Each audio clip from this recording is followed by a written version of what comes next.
Alrighty, all you corporate ham and eggers, I'm here with my bung, because I've been playing with my bung hole, which I like to do. But anyway, moving on from those bizarre words, I want to show you guys something involving this van. Now, at the moment, I've got this seat pulled forward as far as it'll go. Strange feature, as a side note with these. I don't know if these have got it. And they may well, because you've got a gap that goes there. You should be able to, it's a bit of a fuck around, and I've got it in the manual, turn these seats around to face the other way, which may indeed give me even more room, but on occasion I'm going to probably have a passenger in this.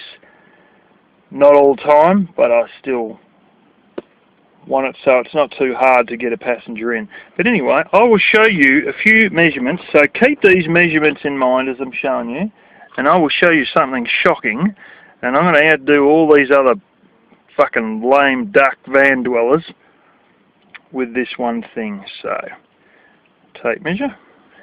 This is in both mils and feet. So,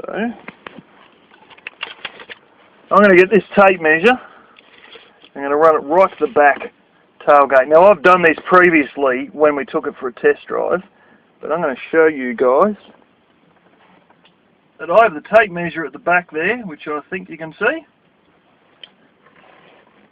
Look at that. That's right. 2.1 for basically 7 foot to the back of the van. And you know, I'm about 6'2". Now that's actually at the top of the tailgate, which is up a little bit higher, but if you get down lower it actually curves in, and in fact we done this and basically got the same measurement before. We got a 2.1. I'm 188 centimetres and we got 210 right there. Now I'll get my seat here. I'm going to move this.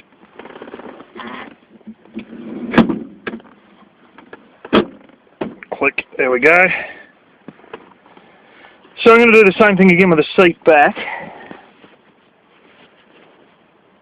Now, this is not an unrealistic position because I showed my mum this the other day and we went a few miles. We went to check out a bridge that was closed and it seems they've upgraded the safety on that bridge quite significantly after closing it for a couple of months. So anyway, she drove around in this thing a couple of miles like this. Well, I was driving and she was just sitting in the passenger seat. This is a woman who's got a, you know, broken hip that's recovering. Not a problem at all. Plenty of leg room, no worries getting in and out because they don't go crazy on arching the seats up. But anyway, back to the point. I shall do the same thing again and show you what I've got. Okay. Once again, and this time you're looking at 1900, which is, well, basically 6'4" or something like that, 6'3".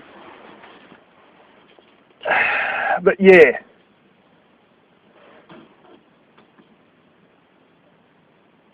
Yeah.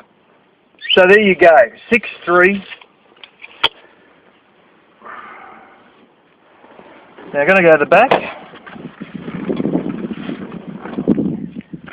I'm going to go show you here the width we can get. Now the thinnest part of this is actually in where the back seats are.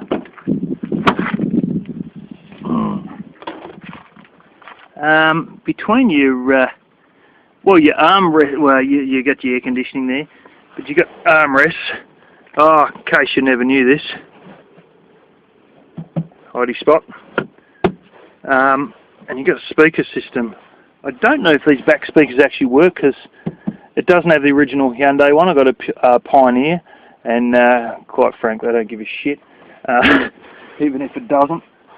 Actually, I threw the bloody manual in the wood heater. But anyway, because it had the original manual, but it doesn't have it, so it's like a fucking tape player or some blasted thing, the old one. So anyway, getting to the bloody point now. Okay. And when we come to Oh, when we want to play ball here and we come to this side, I think it's about...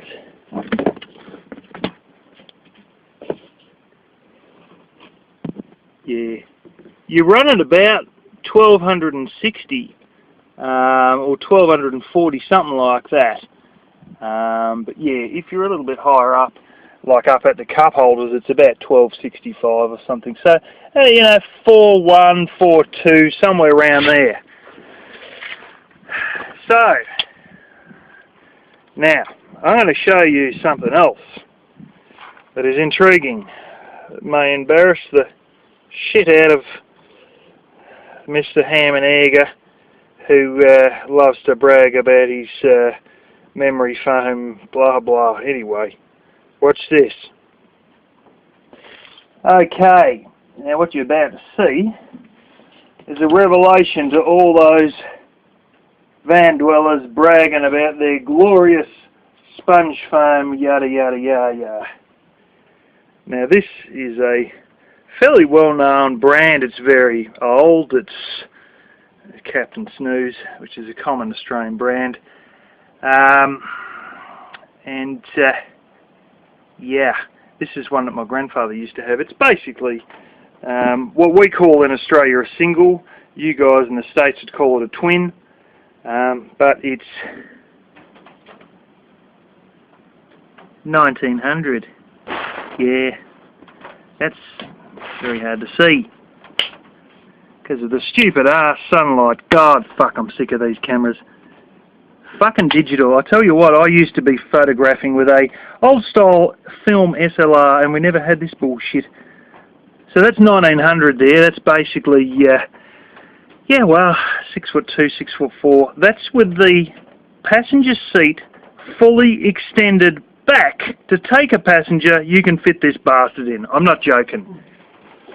Now, in case you didn't realise what it is, it's an inner spring mattress. No memory foam for me. And width-wise, we get even better here.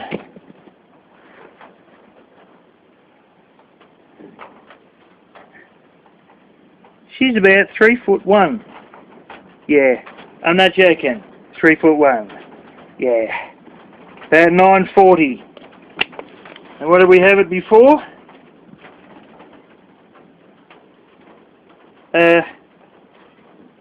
1240 to 1270. Yeah, 4'1" to 4'2" versus 3'1". You know what this means. It means this isn't musty or anything. This is what I usually, I'm in the cardboard house rebuilt. This is what I usually sleep on out here during the summer because it doesn't get super hot like my house. It seems to cool off very quickly, only having polycarbonate. So yeah, I've been sleeping on this outside for the last few years. My grandfather used to take naps on this. This wasn't his main bed. He used to just have a nap on this. It was set up in another room.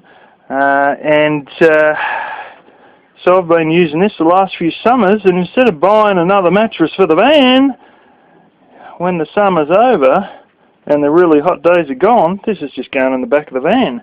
And I'm going to be sleeping on an inner spring mattress, not one of these crap old sponge foam, memory foam things that sink like a bloody waterbed or a sinking ship or whatever. You know, I'm going to be on something nicely properly sprung, which is not very common in home converted vans at all. So I'm bloody pleased about that. When I sit on the toilet, which will be up, well, probably close to where I showed that back corner panel coming off, I may need to do a bit of a Murphy bed and sort of lift this up a bit so that I can, so my damn knees don't hit the side of the bed. But in due course, I'll set the frame up and I'll have like its frame and I'll have like some sort of a prop in the middle so I can just sort of, you know, or a cup thing and a piece of wood so I can lift it up, jam the wood in the cup and back onto the van floor, and then give myself enough room to actually have my knees sticking out while I'm having a piss in the morning before I have breakfast or whatever. And yeah, so there you go. I am fucking pleased, because this is a very standardised size, and it means that if anything changes, like this thing turns to shit and the springs go bad, I can go and buy an identical size one and slip it straight in the van and move on. No cutting foam, no running around getting foam, no laying in foam sagging like hell. But I'm living with a proper spring mattress inside a van, which is what I sort of really hoped for, and what do you know, we managed.